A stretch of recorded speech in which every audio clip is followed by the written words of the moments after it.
Definitely not the starters. You're on the End of the Bench podcast from 100.7 The Score. I'm Mike Hebert, owner of Cantex Roofing and Construction. Every day is game day, and we'll get it right when it comes to your roofing, construction, windows, and mirrors. Call Cantex Roofing and Construction today. Together, we are one serving you.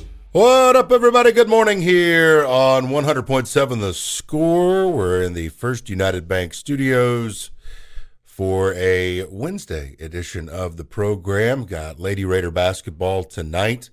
Got our first ever Red Raider basketball with Grant McCaslin coming up tomorrow night at Rudy's. And then we'll jump on a plane Friday and go down and try to beat the brakes off the Longhorns on Saturday in Austin. I am Geoff Haxton, David Collier with me this morning, and Lucas White across the way, your EOB lineup for the foreseeable future, which is today. Day by day. Day by day. Nothing wrong with that. You got to get through this Christmas break. The kiddos at home, man. It's driving me crazy. The whole schedule's out of whack. It's a good problem to have, but you want to sleep in a little bit because everybody else doesn't want to get up. Yeah, golly. The thing that helped me this morning was the wretched dog that never shuts up. That sometimes that dog shuts up and you want to just jump back into bed and just sleep. But that dog was like, I'm out of here. So that dog got me going today. It is crazy though because we live over by Upland Heights. Mm-hmm. And that place is like Mad Max territory when school is in session. Yeah. I can't imagine driving over there on that. It's not big enough to have a school right there. Well, it's not, and it's the infrastructure is not close to being able to handle it. It's very dangerous, and there's just again, you feel like you need in the Mad Max movies, they all have some kind of adornment to their vehicles that can, shove other vehicles out of the way, blow other cars up. I'd like to have one of those guys that has the guitar and he's swinging it on the pole. And, that would be nice to lead me through the hell that is that landscape on a school day. If no school's in, it is a desert. It is just completely empty. When I saw a tumbleweed bouncing across today, I was like, there's nobody. I mean, it is like nothing. But, man, you open those doors and buckle up. Mm-hmm. Yeah. I'm glad I don't have to make that trip over there. Is it because nobody rides the bus anymore? And nobody does. I mean, I'm guilty of it as well. Neither one of my children have ever sat on a bus unless they went on a field trip somewhere. My oldest did for quite a while, which was nice. But, yeah, I guess it's us spoiling our kids. I don't know. Yeah, it might be it. And I didn't have to ride the bus because Mom was a elementary teacher. No, but that makes sense. Man, that would be a strict parent. Sorry, bud. You're waiting for the bus. I'll see you at school. Don't even look me in the eye. Apparently, my first sort of curse word was when I was 5 or 6. And they were talking about possibly having to put me on the bus. And I apparently told my mother, I don't want to ride no damn school bus at age 5 or 6. How far do you think that got me? Yeah, I would have put you right on the school bus, I think. Right in the sink with the soap. You ever have your mouth washed out with soap? No, not that I remember, thankfully. Well, that's good. I've had other stuff, though. I was a little bit... I lived on a farm with a very strict grandfather. Big old razor strap hanging by the dinner table. Oh, yeah. Uh-huh. Grandparents would tell you to go get a switch off the tree type thing. I was a pretty decent kid. It didn't take much for me to, understand I didn't need that type of stuff. Well, I've told this story before, but my mother, she had her own paddle, and I'm pretty sure its name was Matilda. And no holes in it, but just enough to scare the living everything out of you. It was just intimidating just being on the wall or on the desk. And when I got in trouble in Miss Reed's music class in 6th grade for throwing erasers across the room, she was an older lady, and she snatched me up by my elbow. And she didn't take the time to want me. Yeah. She just went right across the hallway and said, Judy, Miss Haxton, here he is. and she want me in the hallway.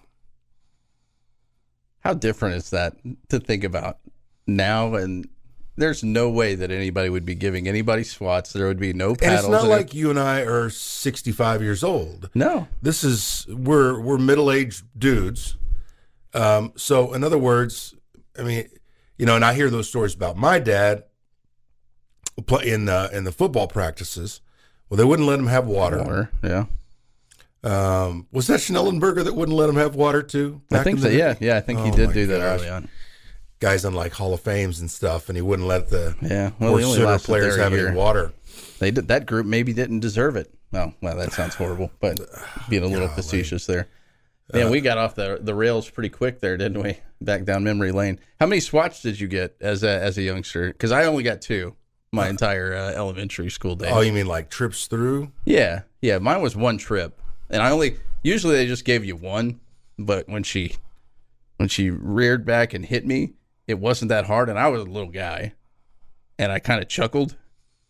Oh, yeah. So that gave me a second one, but never went back there. You just held your tongue. Yeah, I couldn't do it. I'm a smart aleck. But my dad would tell me stories about the pink panty drill. Okay. Yeah, okay. So instead of the Oklahoma drill, everybody gets in a circle, throw the panties out there, and off they go. Whoever gets them survives until you get down to the last 2, and then it's a fight over those. I mean, it's just getting smacked while they're down in their 3-point stances by paddles and stuff. So yeah, it's I think our kids, in a lot of ways, are coming up and living in a really weird, sometimes awful, depending on what your social media situation is, time. But it is also a lot better in a lot of ways. Yeah. It's 100% better. Well, I want to say 100% better, a lot better. But I think there are times that I wouldn't mind the bus ride that I had to sit on as a kid because I lived on a farm, and it was a lot of area in this country. If you were the first person picked up, that means you were the last person dropped off. You could be on that bus. I swear I was on that bus for an hour, maybe an hour and a half sometimes. Well, the route that Cameron has is she'll get back at 5 o'clock, and I'm like, you've been on that thing for an hour and 40 minutes? Unbelievable. We'll tell you what's coming up here in just a few moments. The Yates Flooring Center chat line is open here on the end of the bench. We're going to do our tiers of 12 for Big 12 basketball, which will be rather expansive and probably rather inaccurate because of where we're at here turning into the new year. We are starting to see conference hoops happen across the country. You had Duke and Syracuse last night. Several conference games starting to pop off now as we get into the real deal hoops, the real deal fight, as Mark Adams would say. The 18-round fight is coming up. And you'll be able to hear all those games on our stations. Those are our broadcasts, whether it's Fink and Chuck with the women or myself and Level. Got all of it covered. By the way, Jesus Arenas is going with me to Austin, so we're going to get Jesus involved in some Big 12 hoops. That'll be the radio crew for you coming up on Saturday down in the state capitol. What you need to know coming up next. Definitely not the starters. You're on the End of the Bench podcast from 100.7 The Score. End of the bench here on 100.7 The Score, 100.7thescore.com. Please do hit us up through the Yates Flooring Center chat line. We've got Texas Tech Lady Raider basketball tonight against the Texas Longhorns. Fink and Chuck will be on at 5:30 on 107.7 SFM and 100.7 The Score. Ball goes up in the air just around 6 o'clock. Cowboys crosstalk coming up tonight at 7 o'clock on Double T 97.3. Some of the winners from college basketball last night. North Carolina beat Pitt 70-57. Auburn wins. Illinois wins without Terrence Shannon, which will be interesting to follow. Late last night, Colorado State beat New Mexico. And again, the reason you bring up the Rams, or I bring up the Rams, is because they are ranked 13th in the country. Duke smashes Syracuse at Cameron Indoor 86-66. Baylor wins the opener of its arena against Cornell, 98-79. And UConn beats DePaul 85-56. Boy, DePaul just still not there the whole way, not even close. Wisconsin beats Iowa 83-72. And Purdue beats Maryland 67-53. I was telling David about this story from Grambling. Grambling, when I saw this, it was on Twitter somewhere, it said, Grambling against Bible studies. It had the Bible studies at a record of 0-0. Well, turns out they're 0-1 now. As Grambling wins 159-18 over the College of Biblical Studies. That would have been a fun one to call because no stress. Right, yeah. Well, you're just talking about random stuff at that point. It would probably been more beneficial to go to Bible studies. Mm-hmm. Yeah. Have one, in the middle of the game. In the middle of the game, yeah. Just don't cheat on the Yeah. I would not suggest that. Let's see. McElroy says he was too judgmental of live defectors and kind of issuing an apology there. I would, if I were Rory, I'd be a little ticked off with how everything's gone down, him standing up hard for the PGA and then everything kind of melting together. Egg in his face. And what sucks about it for him is people forget he's not the only one. Tiger was right there along with him. Unfortunately, Tiger's not full-time, so Rory took the brunt of the punishment, and obviously not being from here and not being Tiger Woods. He's not as Teflon. No, exactly. And Tiger can do whatever he wants. Yeah. And he's obviously untouchable, I think. We're lucky he's still around after that vehicle crash. Oh, my gosh. In a video distributed Tuesday, the NFL reminded its teams that players bear the burden of ensuring they have properly reported as eligible receivers. This is in response to the chaotic finish with the Dallas Cowboys and the Cowboys' 20-19 victory over the Lions. Players who wear numbers 50 through 79 or 90 through 99 must report to the referee in order to be eligible to receive a pass. Taylor Decker wears 68, approached the referee Brad Allen to report as eligible, but there were 3 other dudes in the vicinity. Kind of hard to keep track of that. Those are your headlines as we get you through the middle of the week and over the hump. If you were on a football team, what would your number be? You know, my uncle told me, and he was a very tall, skinny individual. He always told me the littler you are, the bigger number you wear. And I was a wide receiver, so I would never get the option. But he told me 88 was the number you had to go with. That is spooky. Why? Because I played 2 years of football, 6th grade, 7th grade, 88. 88. I think I was one of those kids that didn't have the option, if you know what I'm saying. You got what you got. And I think I've said this on the previous iteration of this show, but I lasted 2 years as well. Walked off of a football practice after some of my friends annoyed me. Just left. Finished my career in the middle of a practice. But I wore number 12, and I got one of the old punter helmets, hey, here's the 1 bar thing. Is this out in Choctaw here? Well, Nakoma Park. Okay. I was a junior high football star, made it into the newspaper, sliding down the leg of a guy that ended up playing junior college basketball. And that was my claim to fame. Number 12, I didn't even have my name. It was like the Nakoma Park defender makes a diving attempt. Makes a strong effort. Yeah, I was sliding down this guy's leg, and my mom put that stupid picture on our refrigerator, and it stayed there like through high school. And I'm like, Mom, I look like an idiot on this picture. Please take it down. So I got 12. 88 would have been ideal, though. Not just because of some pretty good wide receivers wearing that, but just so I looked a little bigger. Yeah, I very brief football career because when we moved to the northern part of the state and went to Little Ripley, it did not have football. So we played fall and spring baseball. Yeah. Baseball, basketball, baseball every year. Now, I remember they got new uniforms before my junior year, And I was still way down the depth chart when it came on to the hoops. I really only played when I was a senior. Yeah. But I played a ton. I started every game when I was a senior. They didn't ask me what number I wanted. They asked it everybody else. So I got 40. 40 yeah. just looks gross. Yeah, it does. Now, baseball, 24, that's the number. That's my most favorite number on earth. And again, I didn't really have an option. I was 12 in baseball as well, my senior year on varsity. The funny thing is I don't know, Choctaw didn't really have the funds to have uniforms, or at least that's what our baseball coach, I mean, we only had a certain number of uniforms, so that many people made the varsity. Here's a big time switch on you.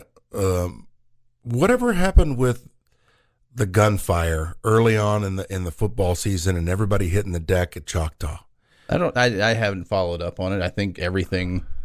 I don't think anybody was severely hurt, and I don't think anybody was hurt. Period. Right? Yeah. I think maybe somebody was taken to the. I might be, but yeah, I don't think anything big came of it. That was talk about. That didn't happen back when. Well, not at a football game. There's probably some nefarious kids running around everywhere, but that didn't. It kind of shocked me just considering. And I'll say this: I don't drive by the high school whenever I go back home, so I haven't seen how much it's grown up and everything like that. But we were a little tiny 6A school. Yeah, you say tiny 6A, but we weren't huge. Yeah, we were the littlest one I think in the state at one point. And rural. Yeah. In comparison, yeah. Which is kind of funny you say that. Rural, close to there is Carl Albert, which a lot of people here will remember. Rabbit for one, Trey Porter, who used to play defensive back here at Texas Tech. Cam Warren. Yeah, I mean, there's plenty of people that went to Carl Albert, and it's just right down the road. Mm-hmm. But I mean, you can drive for a while. It takes 20 minutes, I guess, to get to, anywhere. Fun is the best way to put it. Takes a while to get to Edmond in those areas, but yeah, small school, and that was kind of shocking that happened there. Of course, it could be completely different than because it is now one of the better 6A football teams in the state. So clearly they're getting athletes there, and more people are moving there. It's gotten a lot bigger, I would assume. But we were a little piddly 6A team that all the athletes wanted to transfer from whenever I was in school. Well, that press box on the opposite side. Okay, so that video was taken from the west side press box. Okay. At that football field, there's it's almost like a deer stand almost. It was that little tiny building straight across on the east side. Yeah. That's where I've done my broadcasts from. They've stuck me over there on top of that thing, outside. So I'm trying to remember, whenever I went to school there, the home side, like you look straight ahead, was the basketball gym. Now, the basketball gym, I thought was a great venue. I mean, it was kind of weird. It was no ends, two sides, very high up. But the football stadium, left a lot to be desired. I'll just put it that way. But there was no reason to have a good football stadium when we were in school there. All right, Oklahoma Hatred on the chat line. Oklahoma Flashbacks. Let's move on. Sorry. Oklahoma is the new Kansas. That's from Bobby Hot Dogs. Yeah. Change the channel. That's all I got to tell you. Just change it. Sounds like Collier was a huge Tom Brady fan, or Jordan in that one game where the janitor stole his jersey. Hearing y'all talk about the old times makes it sound like y'all played football with these concussion savers. Yeah, the leather helmet, bullfighter. Thank you very much. Never strapped one of those on. Will Hax be thankful for the hour-and-a-half bus ride because when they turn 16 and have a car, and it's 8 p.m. or later getting home from school. Yeah, I understand that too. What's up, Collier? Have you pretended to be stuck in any elevators to avoid work recently? No. And I've been stuck in another elevator since then during a friendship football broadcast last year at a local stadium, and I will not name that stadium. Yeah, but it wasn't I got stuck in the Bahamas. I had to do some elevator operation there in the Bahamas. Playing time is not required. This is the End of the Bench podcast from 100.7 The Score. Yeah, it's a Wednesday here from the First United Bank Studios. A Hax, Collier, and Lucas edition of the program. Thrilled that you are with us. Lady Raider basketball coming up tonight. Don't forget about it, 6 o'clock. USA, Texas in town. Take it to the Longhorns, please.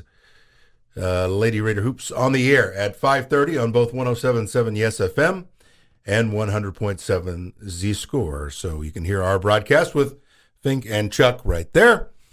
And we'll be taking you up until noon and handing you off to the bottom line. So coming up here in just a few seconds, our Tears of 12 will be coming up. And then we'll have highs and lows, burning questions. Ask the Benchwarmers coming up at 11:45. Get your questions in to the Yates Flooring Center chat line. Let's not waste any time, Lucas.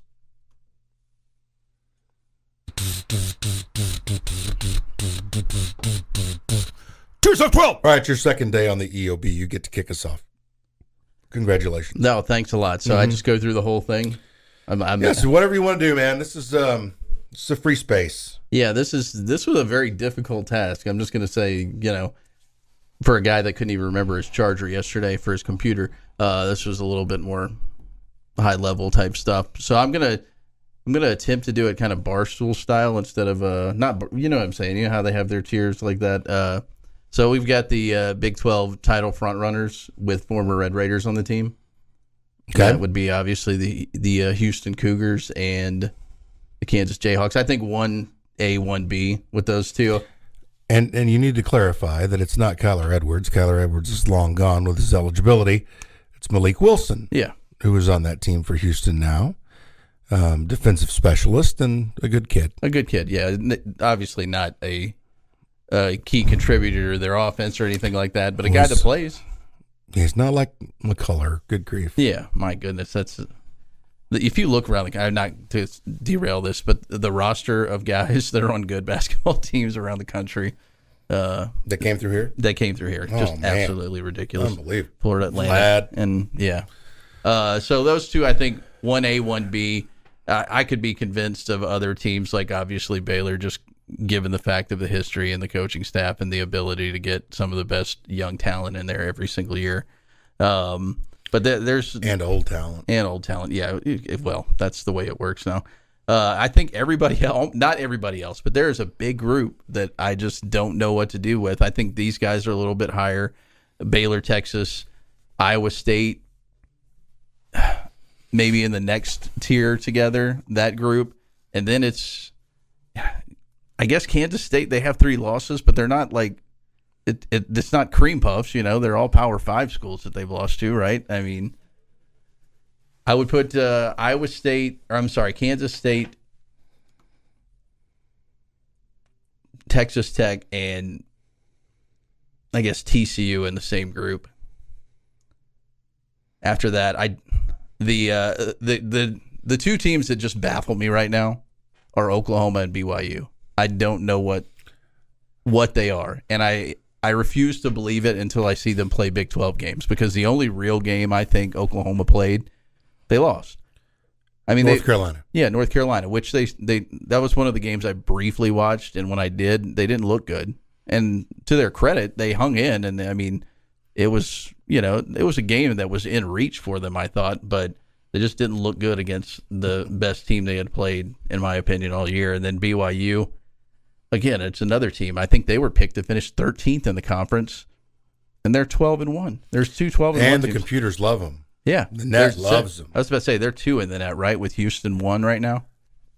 So I think so. I haven't checked it in a little bit, but yeah, the computers love Houston and BYU. Yeah, so that's in my show me more once they tip it off in Big 12 play. The thank goodness I'm not West Virginia group would be 11, 12, and 13, Oklahoma State, Cincinnati, and UCF.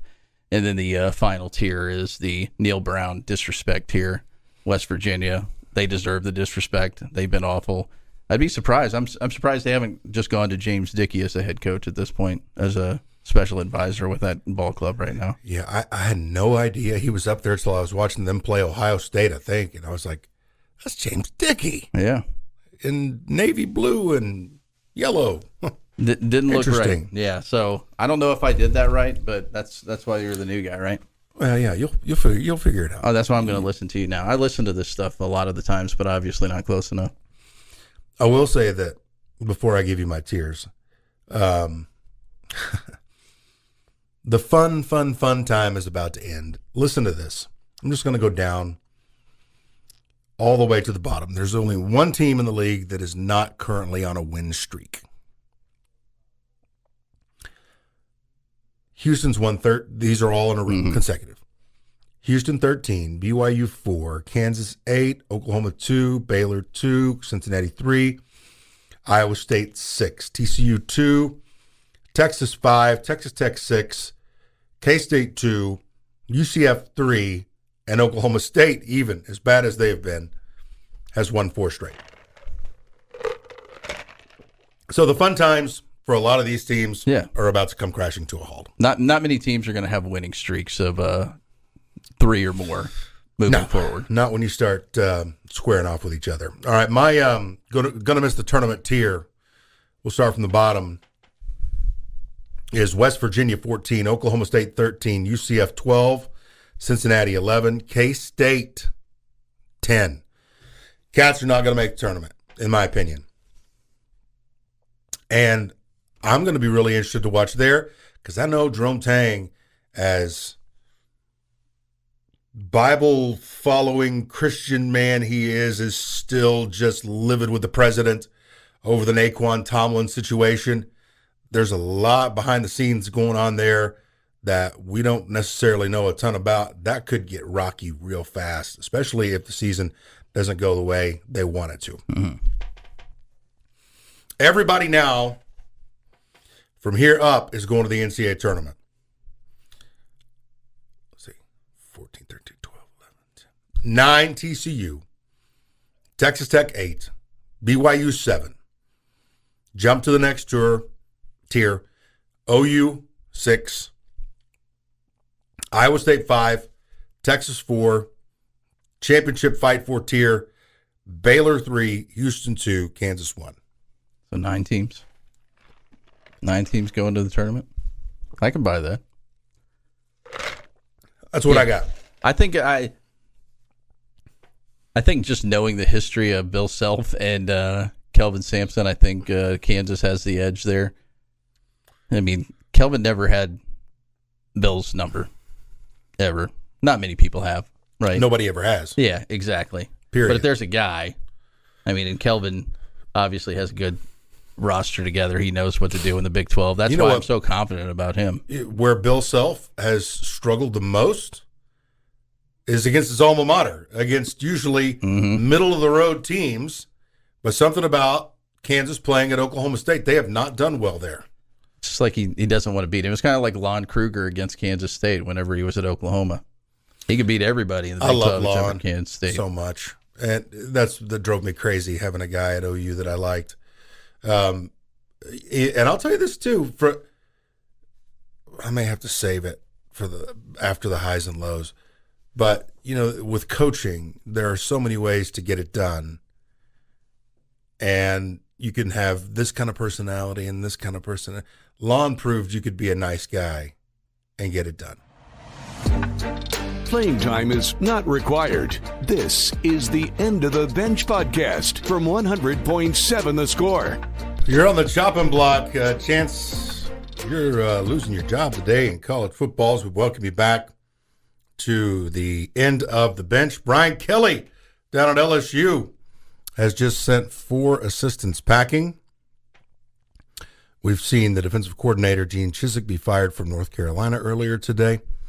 But Matt House, Kerry Cooks, Robert Steeples, and Jimmy Lindsay have all been handed their papers. So it's kind of like end of the year, turn the corner, new radio shows. And if you're an assistant that hasn't quite cut it, you're gone. Could you go back through the Kerry Cooks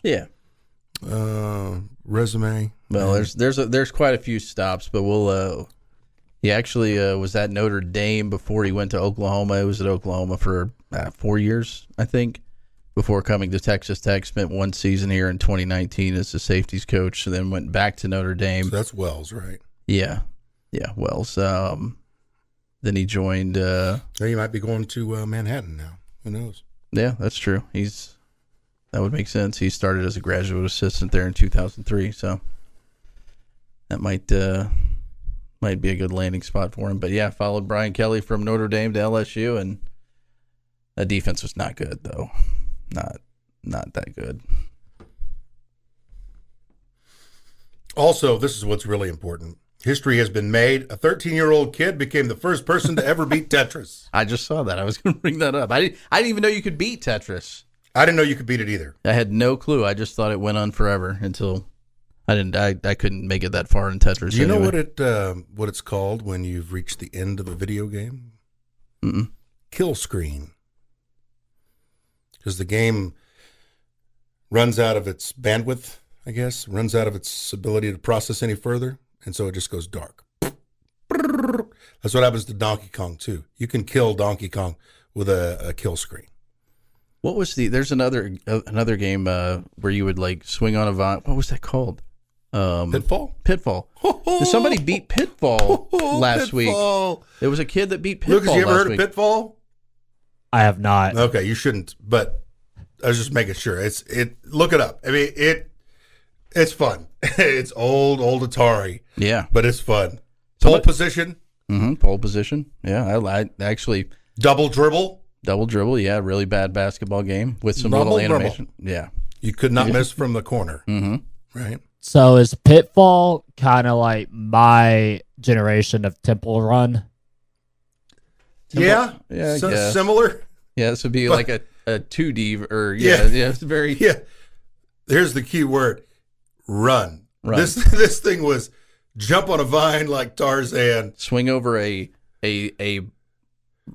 pond that would open and close. It would get full. You couldn't. Wasn't there a gator down there? Yeah, there too? would be a gator down there. Crocodile? Yeah.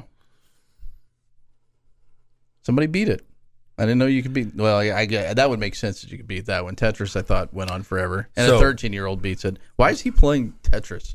I think that's awesome. Yeah. You know, they took it off of the smartphone. They had Tetris on the smartphone, the branded one. You could play it for free. They ended it. They didn't want to do it anymore. So now I got to play block puzzle to try and get out of my brain that I'm going to have a stroke at 30,000 feet on the plane. That's what I've got to do now. Block puzzle. Block puzzle. Horse name. I'm not good at that. I've come to realize that that if we do the horse stables between the two shows, they have Clint. That guy is just off the wall with weird stuff comes out of his mouth 90% of the time. Yeah, but I don't think it's going to extend to Tech Talk. But it doesn't. Isn't he? Oh, he's producing. He's producing it, and he chimes in, and he. I did find that a little bit weird yesterday. The host is now the. Anyway. Yeah. What? Yeah. Well. Lucas, let's do it to him. So it's time for a pop quiz. We're good. We're not good, but we're good. Okay, my friend. We got 10 schools. You got to give me their mascots. And I'm not talking about the guys that run around on the field. Okay. I'm talking about the Oklahoma Sooners, that kind of deal. Sweet. That's an easy one. Yeah, I'm not going to give you that one. I will not give you D2s or D3s or NAIAs. We appreciate that. Okay. But you've got 10. You've got to get 7 to win. 10, you get a free lunch. 6 and below, you get disrespected the rest of the show. That's understandable. Okay? All right. And you have me as one lifeline. Yeah. One lifeline. Okay. Yeah. Let's start with Creighton. Blue Jays. DePaul. Demons. Oh, are they not the Demons? Oh, no. Dragons. Not joking. Oh. You're half right. I'm half right. Color. Blue Demons. I'll give it to you. Southern Okay. Illinois. The Salukis. Northern Illinois. Huskies. Here we go. UTRGV. The Vaqueros. Jacksonville State. Oh. Gamecocks. Pacific. Tigers. Toledo. Rockets. Oh, boy. I almost said Mud 1, Hens 2, really quick there, by the way. 6, 7. 8. Wow. Harvard.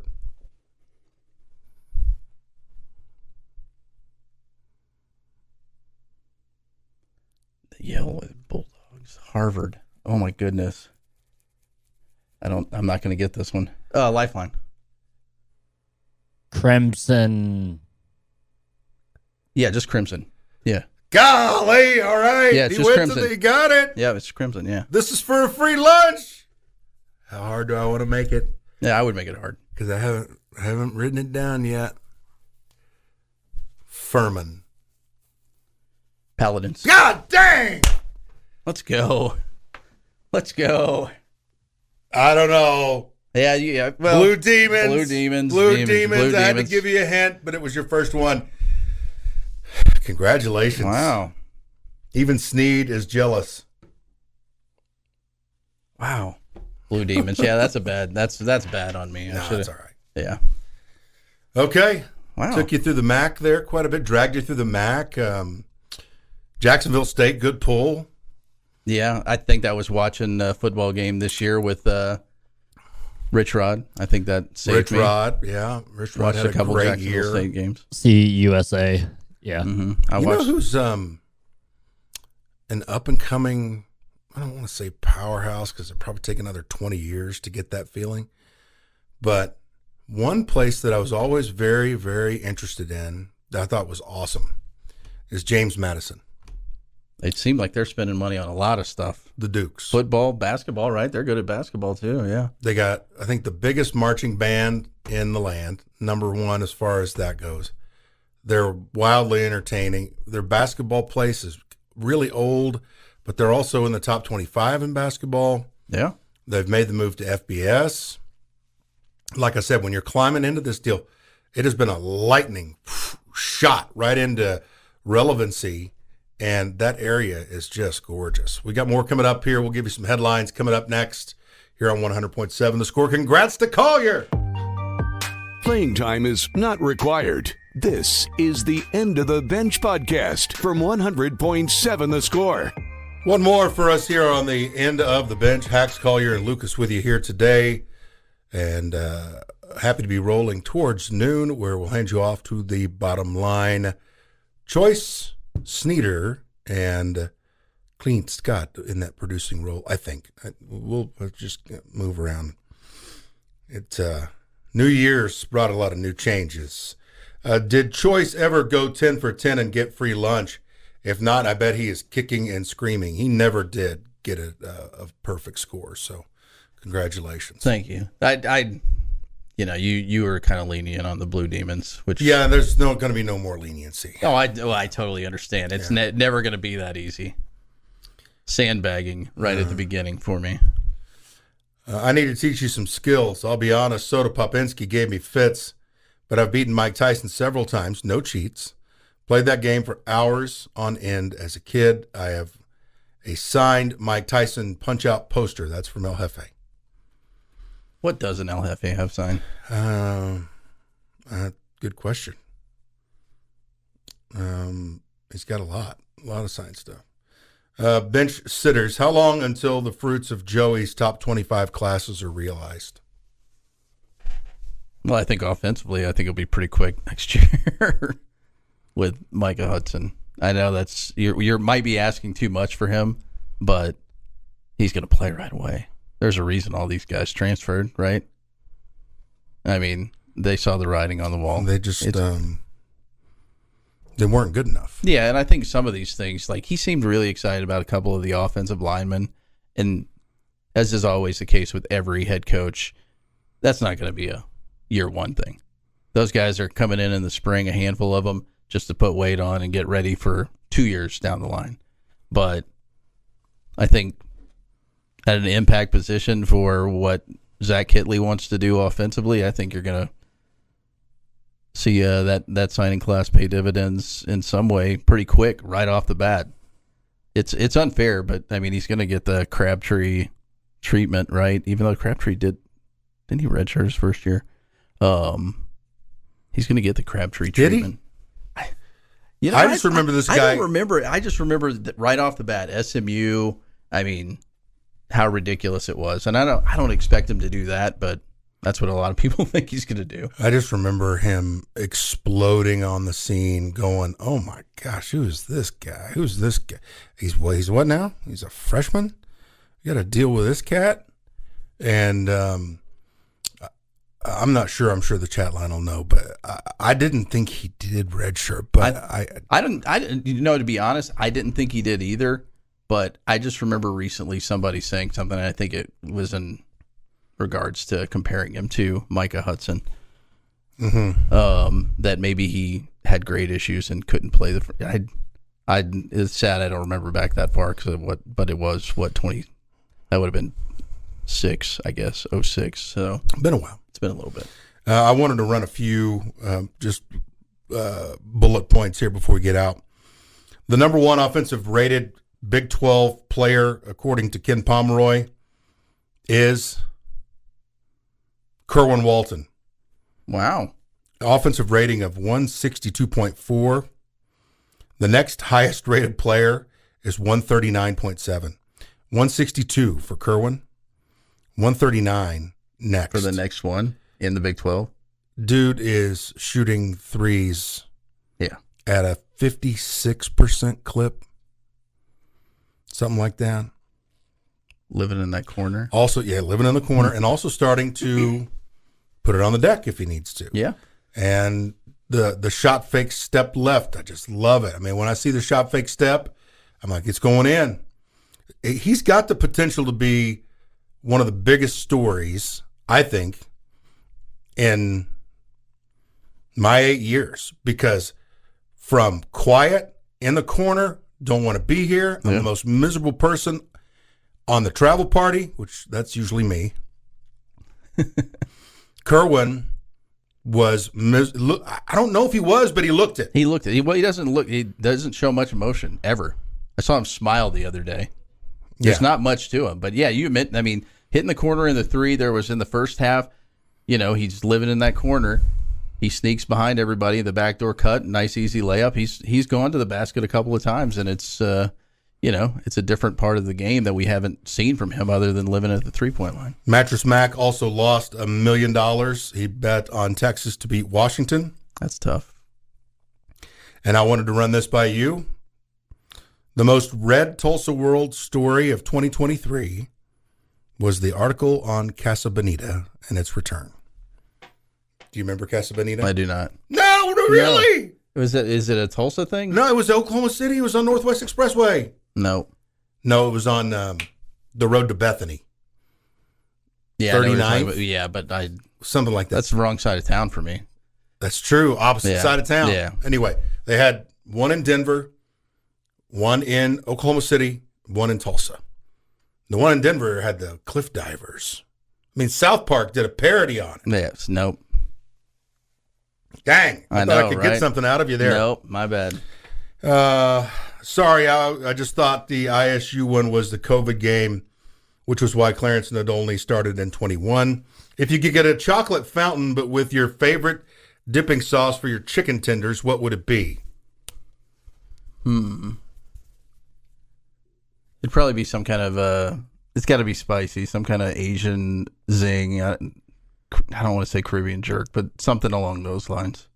I go back and forth, though. I got to have the yin and the yang. I love lemon pepper.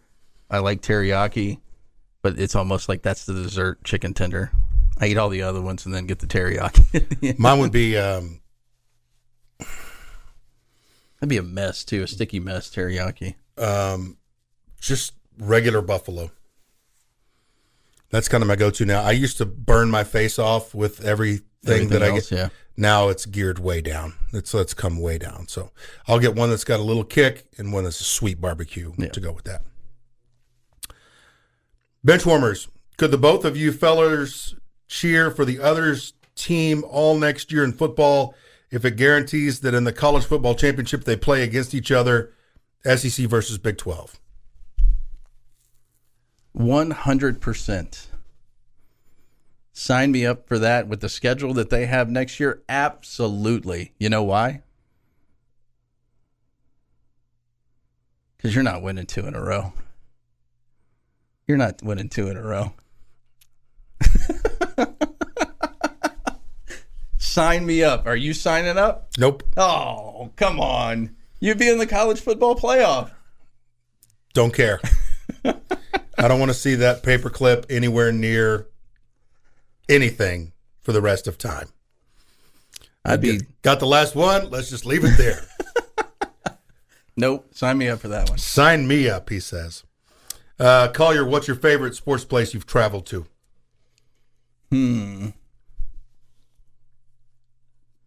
I'm gonna go Madison Square Garden. I know that's an easy one, but that game against Duke, Special. making that trip up there, and I was only there for 2 days, but I got to do a little sightseeing. Never been to New York City.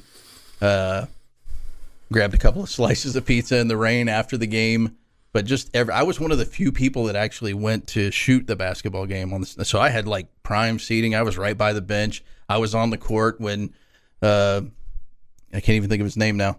Zion, yeah. Zion kind of bumped into me whenever they were doing the lineups, and just watching them warm up and realizing how much, and sitting there watching a basketball game on that floor. And that was prime time hype. I mean, his hype was at its highest at that point. Now, it would grow a little bit more, and they blew the shoe out and everything, but he was like just kind of a basketball god at that point. Yeah. So that, just being in that venue, that basketball game, I know they didn't win, it was still an exciting game. Coach K, listening to Coach K talk about Texas Tech the way he did. I know he does that for everybody, but still, watching a basketball game there was something I never thought I would do. So that was pretty awesome. Boy, we're running out of time. We gotta go. What's the next Tech sports team to win a Big 12 championship? I got that answer for you. It's Texas Tech baseball. Yeah, easy one. What will Saturday teach us about Texas Tech basketball? Can you physically compete with other Big 12 teams? This one being in the top 20. Can you handle yourself on the road? We saw it at Butler. This will be a similar road crowd. It'll be tough. But can you physically bang and hang in the Big 12 with a team on the road? I think you can do it at home, because that extra adrenaline juice that you get from that home crowd, I think you can do it with everybody at home. But can you do it on the road when everybody's pulling against you? Yep. I agree. It's getting rebounds, playing physical basketball. We have run out of time. Thank you so much for listening today. We'll be back tomorrow. Bottom Line is coming up next. This has been the End of the Bench podcast from 100.7 The Score. Go to 107thescore.com for more from the Double T Sports Network.